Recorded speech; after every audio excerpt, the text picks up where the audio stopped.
Have you ever sat alone, not out of loneliness, but out of choice, and felt whole? There's a quiet, gentle truth that few people talk about. As we grow older, the kind of noise we once chased begins to lose its pull. We no longer find joy in the crowds, in the hustle, in the conversations that skim the surface, and instead something else begins to call to us. Something softer, deeper, still. That something is solitude. But society doesn't always understand solitude, does it? It tells us that if we're not social, we're isolated. That if we enjoy being alone, something must be wrong. That we're sad, strange, or slipping away. But Buddhism teaches something very different. The Buddha himself chose solitude not as escape, but as a path to insight. He wandered forests alone, sat beneath trees in silence. He taught that when the world gets loud, the spirit cannot hear itself. But in stillness, we remember who we are. So if you've ever been told, you're too quiet, or you should get out more, this message is for you, not to change you, not to fix you, but to honor you. Because solitude, when chosen with awareness, is not a sign of weakness. It's a sign of wisdom. It's not the absence of connection. It's the presence of inner peace. In this video,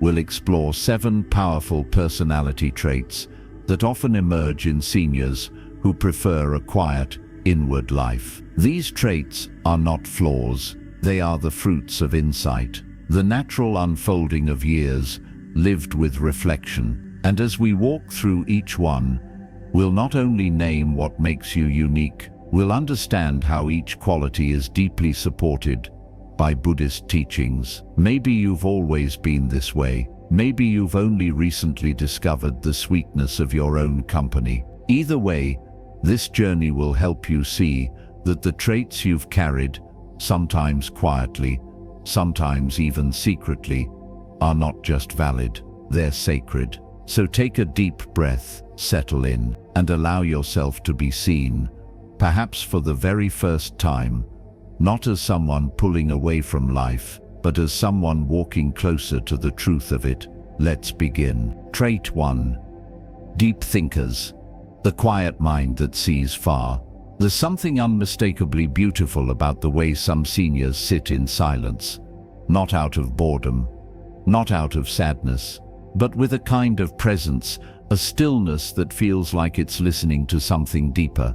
If you've ever caught yourself lost in thought over a morning cup of tea, watching the steam swirl like little clouds rising from the cup, or stared out a window and felt the world slow down, then you already know what I'm about to say. You are a deep thinker, and that is no small thing. In a world obsessed with speed and surface, deep thinkers are the rare souls who still take the time to reflect, to look past appearances, to question, to remember, to feel. You don't just move through life reacting. You pause, you consider, you return to things sometimes days or weeks later, and suddenly the insight is there, fully formed, as if it had bloomed quietly beneath the soil of your mind. This isn't just a personality trait. It's a form of wisdom. In Buddhism, this trait is closely tied to sati, mindfulness, and vipassana, insight. These are not merely meditative techniques. They are ways of seeing, ways of living. Let me tell you a story. There were 2 friends, Leonard and Ralph. Both were 74, both retired, and both lived full lives, but they approached the world very differently. Leonard filled his calendar to the brim. Meetings, clubs, lunches, phone calls, every moment was booked, and while it kept him moving, it left him little time to breathe. Ralph, on the other hand, lived quietly. He rose early, made tea, and spent his mornings with a notebook in hand. He wasn't a scholar. He wasn't trying to impress anyone, but he thought deeply. He'd write about conversations from the day before, not to analyze others, but to understand himself. He'd remember old memories and gently ask, "What did that moment teach me?" He looked at the world not as something to conquer, but to contemplate. One day, someone asked Ralph, "Don't you ever get bored, just sitting there alone?" He smiled, then softly replied, "When you really pay attention, nothing is boring." That's what deep thinkers know. Stillness isn't emptiness, it's depth. Solitude isn't absence, it's space for truth to rise. And often, that kind of thinking doesn't show up in the form of long speeches or arguments. It shows up in quiet remarks that land like pebbles in a pond, subtle but rippling. When a deep thinker speaks, people listen, not because they're loud, but because their words carry the weight of silence, of consideration, of truth. In Buddhist tradition, one of the most revered qualities is prajna, wisdom. Not the kind found in books alone, but the kind that grows in silence, in sitting, in being. The Buddha himself spent years in quiet observation under the Bodhi tree before awakening. And in that stillness, he didn't escape the world. He saw it more clearly than ever before. So if you find yourself turning things over in your mind, pondering what others overlook, returning to old questions with new understanding, don't doubt yourself. Don't think of your inwardness as a flaw. It's your depth speaking. And that depth is what allows you to age not with confusion or bitterness, but with clarity, not just with memories, but with meaning. You don't need to be the loudest voice in the room, because your silence holds more truth than most people's noise. That is your strength. Trait 2, emotionally independent. The strength that comes from within. As we grow older, we begin to understand something that takes many a lifetime to learn. Not all love comes with presents, and not all absence means we are unloved. There is a quiet, steady kind of strength that blooms when we stop expecting others to fill us and begin nurturing peace from within. This is emotional independence, a sacred maturity that allows a person to be alone without feeling lonely, to be unseen without feeling invisible, to be unpraised and still feel worthy. Many people confuse emotional independence with coldness or detachment, but the truth is, it often comes not from distance but from depth, from having walked through the valleys of life, heartbreak, loss, abandonment, disappointment, and discovered that even when no one else showed up, you still could. In Buddhism, this quality reflects the teaching of inner refuge, the understanding that our true home is not found in the approval, attention, or affection of others, but in the calm space within ourselves. The Buddha taught, "Be a lamp unto yourself," and those who are emotionally independent carry that inner flame. Let me tell you about Irene and Martha. Both are 77. Both love their families dearly, but their days look very different. Martha checks her phone dozens of times a day, waiting for a message from her children. When one doesn't come, her mind spirals. Did I do something wrong? Why didn't they call? Don't they care? Her joy rises and falls based on other people's actions, and she often feels forgotten, even when she's not. Irene, on the other hand, begins each morning with a walk. She brews her tea, reads a passage from her favorite book, and waters her plants. She calls her children when she feels moved to, but doesn't count the days between their visits. She knows love isn't measured in text messages. Her happiness isn't tethered to their behavior. It's rooted, like an old tree, steady and calm. That steadiness didn't come easy. Irene was once dependent on others for her sense of worth. But after losing her husband, going through health scares, and watching friendships drift away, she realized something profound. The world is too unpredictable to build your peace on things you can't control. So she began building it inside herself. And now, even on quiet days when no one calls, she doesn't feel empty.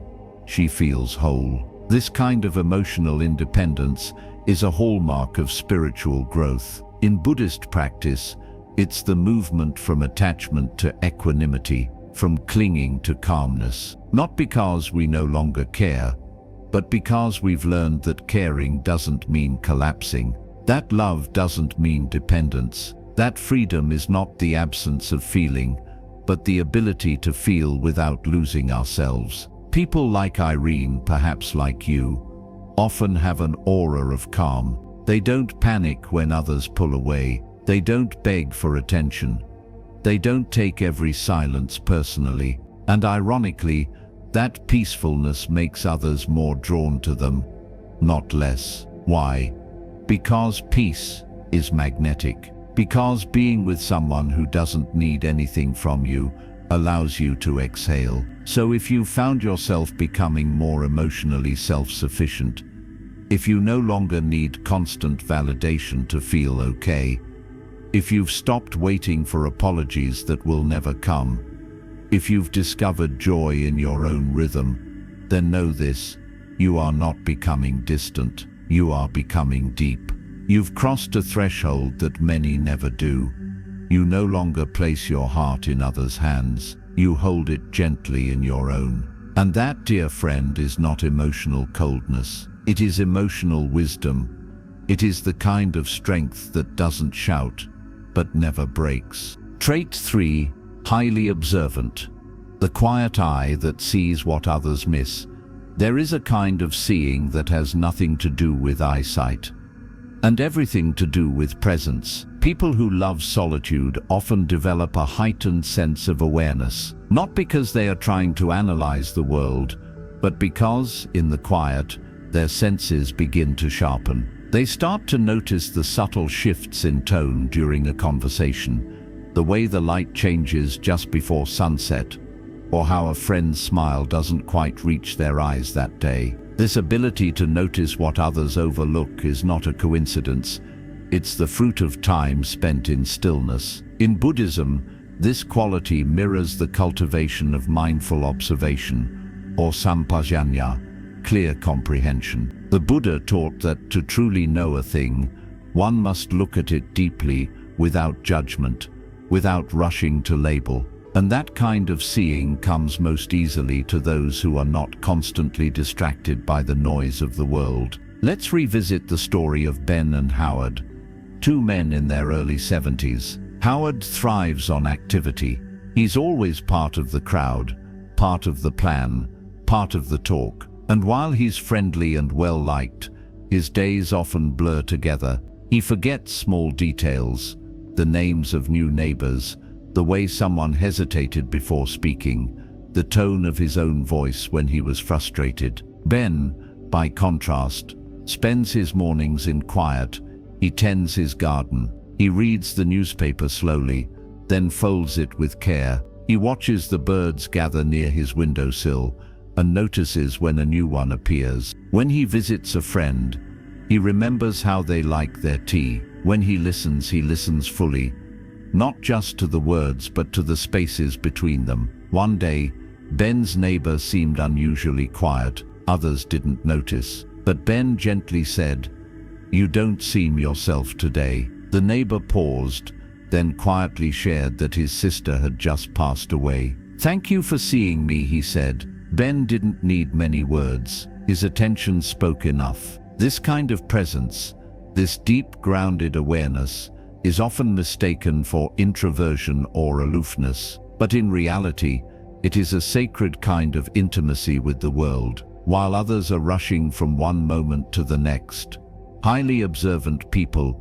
are living fully in the one they're in. They know that life whispers before it shouts, that sorrow shows up in silence before it shows up in tears, that joy often arrives in the softest gestures, the steam from a fresh cup of tea, the cool air before rain, the way a loved one lingers just a little longer at the door. In Buddhist teachings, mindfulness is not just a practice, it's a way of being. When we become deeply present, we see more than the surface. We see impermanence, we see intention, we see what is, rather than what we expect or want. So if you find yourself quietly watching instead of speaking, If you notice things that others miss, the sadness behind someone's smile, the meaning behind an old song, the beauty in fallen leaves.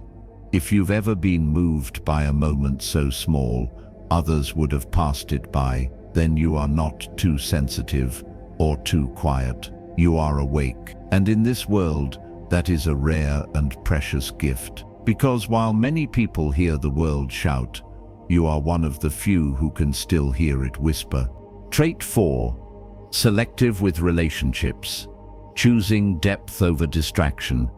There comes a point in life, often later, often quietly, when you stop trying to be everywhere, with everyone, all the time.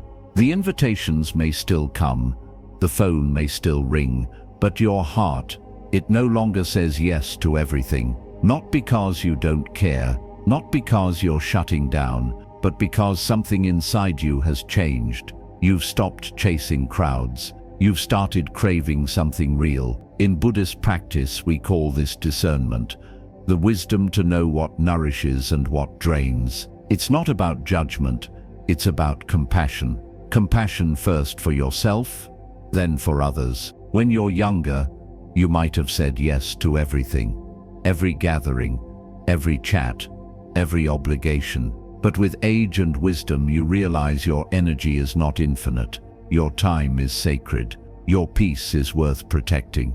This is what it means to be selective with relationships. And far from being cold, it is one of the warmest things you can do for yourself. Let's look at Dorothy and Patricia, both in their 80s, both kind, generous, and thoughtful women. Dorothy is constantly surrounded by people. She joins every club, goes on every outing, attends every event. And while she smiles and participates, she often comes home feeling exhausted, even empty. She wonders why she still feels alone, even in a crowd. Patricia, on the other hand, lives more quietly. She meets up once a week with two old friends, women she's known for decades. Their conversations go deep about life's meaning, about grief, about love and fear. She may not go out often, but when she does, she returns home with a full heart. She doesn't feel lonely, she feels whole.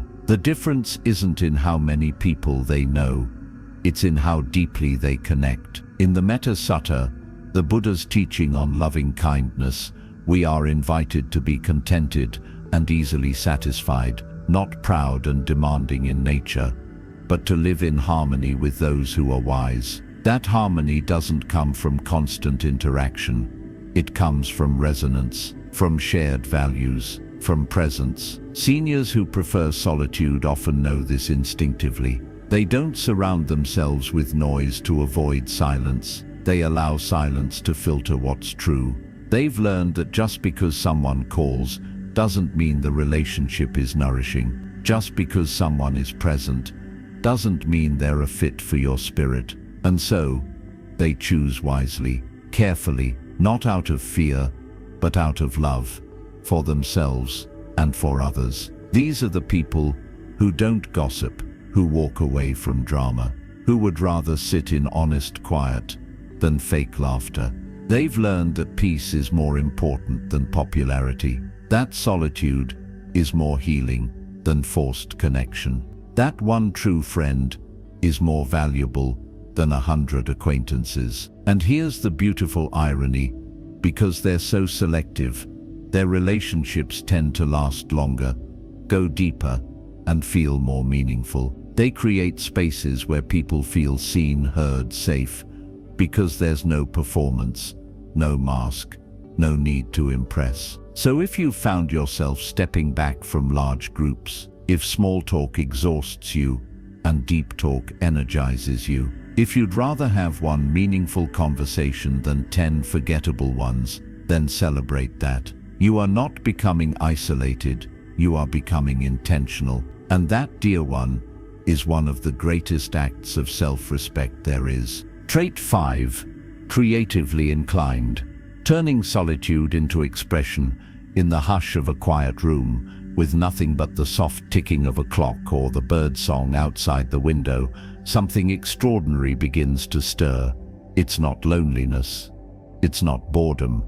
It's something far more luminous. It's imagination, blooming slowly like a lotus in morning light. Many seniors who enjoy solitude discover, sometimes without even trying, that creativity comes to sit beside them like an old friend. It doesn't always announce itself with paintbrushes or musical scores. Sometimes it arrives in the way one arranges a garden, writes a letter, bakes bread, stitches fabric, or hums an old melody they've carried for years. This quiet urge to create is not about showing off. It's about becoming whole. Let's take Wallace and Henry. Both are 79. Henry is rarely alone. His days are filled with errands, sports talk, television always playing in the background. He often says he doesn't have time for that artsy stuff. But truthfully, when the house falls silent, he feels uneasy. Wallace, on the other hand, spends long stretches in his workshop, whittling tiny wooden birds with intricate feathers. He doesn't post pictures of them online. He rarely shows them to others. They're not for sale or praise. They exist because it gives him peace to make them. He says, "It quiets the noise in my head, makes me feel connected to something that has no name." And in Buddhist tradition, that's what creativity is, not an act of ego, but a form of meditation. In fact, many Buddhist monks engage in creative rituals, from sand mandalas to calligraphy, not for recognition, but as a path to mindfulness. When the mind is fully absorbed in a creative act, the self dissolves. What remains is presence. This is what happens when you're knitting and you lose track of time, or when you're journaling and suddenly something rises from your pen that you didn't even know you felt, or when you hum a tune from childhood and your heart feels lighter, your breath deeper. Solitude becomes the canvas, creativity becomes the brush, and your life becomes the art. But here's the thing, many creative seniors don't even call themselves creative. They say things like, "Oh, I just tinker with things," or "It's nothing fancy." But what they're doing is sacred. They are giving shape to silence. They are taking all the thoughts, memories, emotions gathered over a lifetime and letting them breathe in form. Creativity at this stage of life is deeply healing. It reduces stress. It sharpens cognition. It rekindles wonder. And more than anything, it gives purpose. Not the kind of purpose that needs a paycheck or an audience, but the kind that says, "This day mattered because I made something." The Buddha once said, "Your work is to discover your world, and then with all your heart, give yourself to it." That's what creativity allows, a gentle offering of your truth, your vision, your joy. So if you find yourself drawn to writing, sketching, baking, sewing, arranging flowers, telling stories, or simply dreaming in the stillness of your day, don't dismiss it. That is not idleness. That is not eccentricity. That is life moving through you. That is spirit finding form. And if no one else ever sees what you make, it's still worth making. Because the moment you create, you are whole. Because the quiet joy of expression is, in itself, a kind of enlightenment. Trait 6. Strong self-discipline. The gentle rhythm that guides without force. In a world that often rewards chaos, packed schedules, endless scrolling, rushing from task to task, there's something quietly radical about an older person who rises at the same time each day, makes their bed with care, prepares a simple breakfast, and moves through their morning without needing a reminder or a nudge. It doesn't look dramatic, it doesn't seek attention, but beneath that calm exterior lies one of the most powerful traits a human being can carry: self-discipline.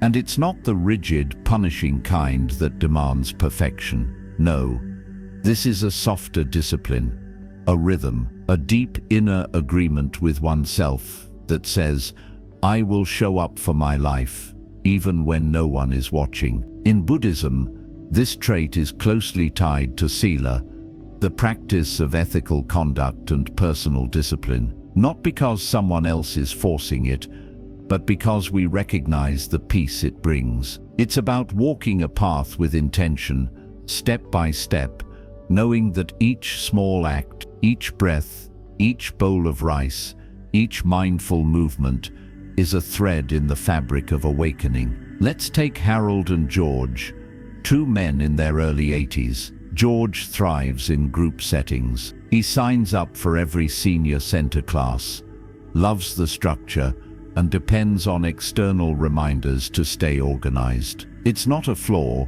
it's just how he's built. Harold, however, is different. He begins each day at the same hour, opens his blinds, does a few gentle stretches, prepares oatmeal with fruit, reads a verse of poetry, and he does it not because someone tells him to, but because it brings him peace. It brings him back to center. He doesn't need applause. He doesn't post his routine on social media. He just honors it, quietly, every day. That kind of self-discipline isn't born from strict rules. It comes from experience, from hardship, from having once lived through chaos, and realizing that freedom, paradoxically, often comes through structure. Many elders who value solitude have learned this. They've lived through loss, illness, upheaval, and they've come to see that their daily practices are more than habits. They are anchors. When the world feels uncertain, when emotions rise and fall, their routine stays steady, like a monk's bell calling them back to presence. And it shows in the small things, the way they fold a towel just so, the way they keep their medications organized, the way they write a grocery list in the same order every week. None of it flashy, all of it intentional. The Buddha once said, to enjoy good health, to bring true happiness to one's family, to bring peace to all, one must first discipline and control one's own mind. That's what this kind of self-discipline is, not control in the harsh sense, but care, deep, steady care. And here's something else.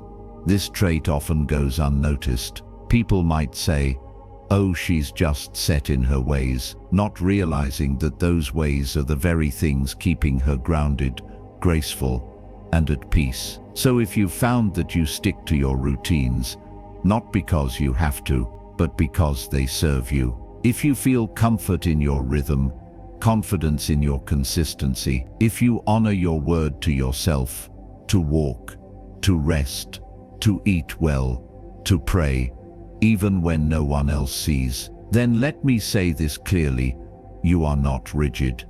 You are reliable. You are not inflexible. You are faithful to yourself and to the path you've walked for years. And that kind of quiet self-discipline, it's not just a strength, it's a form of devotion. Trait 7. Spiritually grounded, rooted in something deeper than words. There's a kind of peace that can't be explained.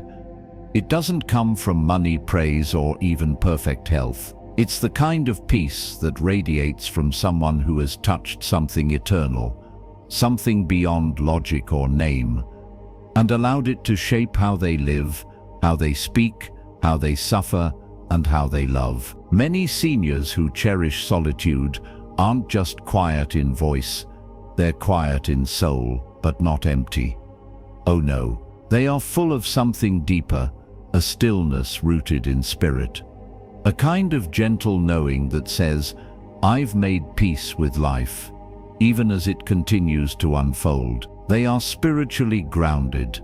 This grounding doesn't always come from a formal religion, though for some, it might. It often transcends doctrine or belief. It comes from having walked long enough through the forest of life to realize that control is an illusion, that answers are not always necessary, and that the silence we once feared is actually sacred. Consider June and Eleanor, both 84. Eleanor cannot stand the silence. The television hums all day in her home, not because she's watching, but because she needs the noise. Without it, she feels uneasy.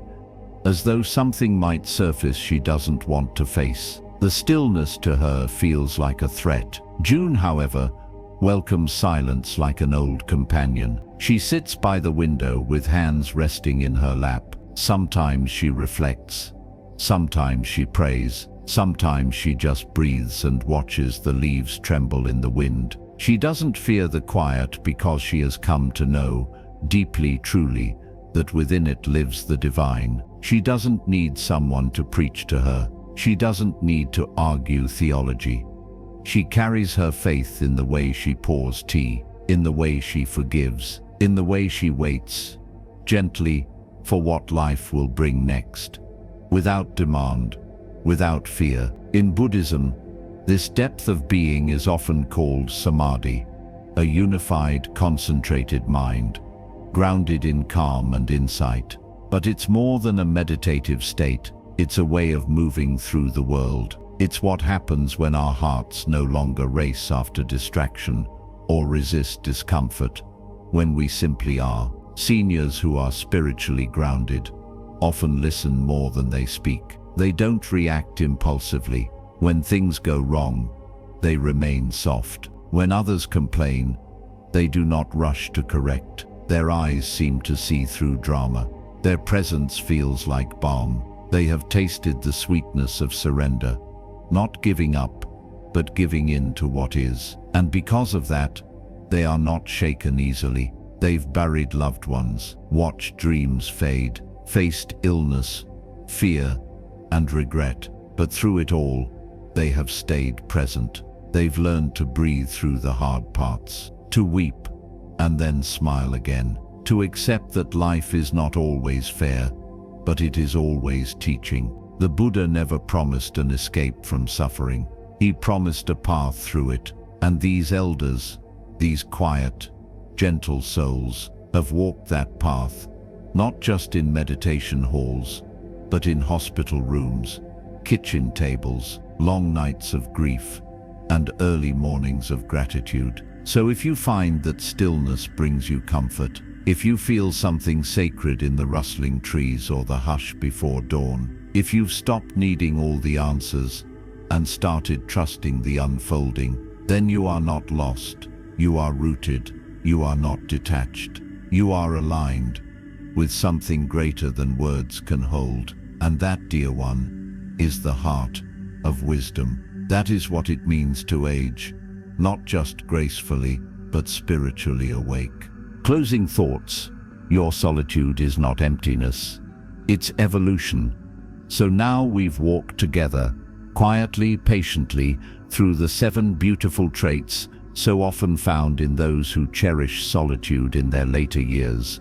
Deep thinking, emotional independence, keen observation, selective relationships, quiet creativity, self-discipline, and spiritual grounding.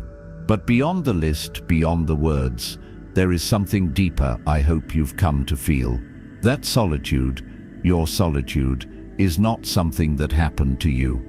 It's something you've grown into, like a tree shedding unnecessary branches so that the trunk can thicken, like a lotus flower that blooms best in still waters. You too have moved inward, not because you are fading, but because you are ripening. And that ripening is not passive, it is powerful. You've learned to sit with your thoughts without needing someone to fill the silence. You've found your rhythm without needing the world to applaud. You've become your own sanctuary, and in doing so, you've become the kind of presence this world quietly aches for. In Buddhist tradition, the most profound transformations don't happen in noise. They happen in silence. Not in crowds, but in caves. Not in shouting, but in listening. Not in needing more, but in realizing you already have enough, right here, within you. So what now? Perhaps just this: honor who you've become.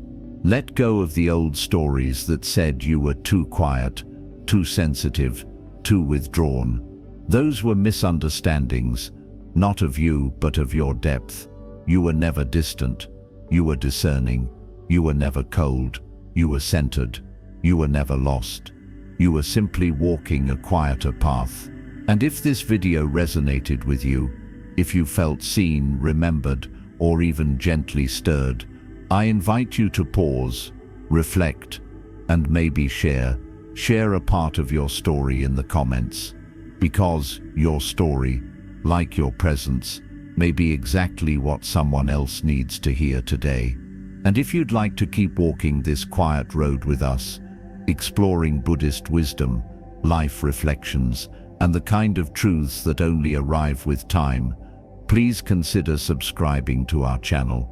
This is your season, not of shrinking, but of shining. Not of fading, but of blooming from the inside out. Because aging is not a decline, it is a deepening.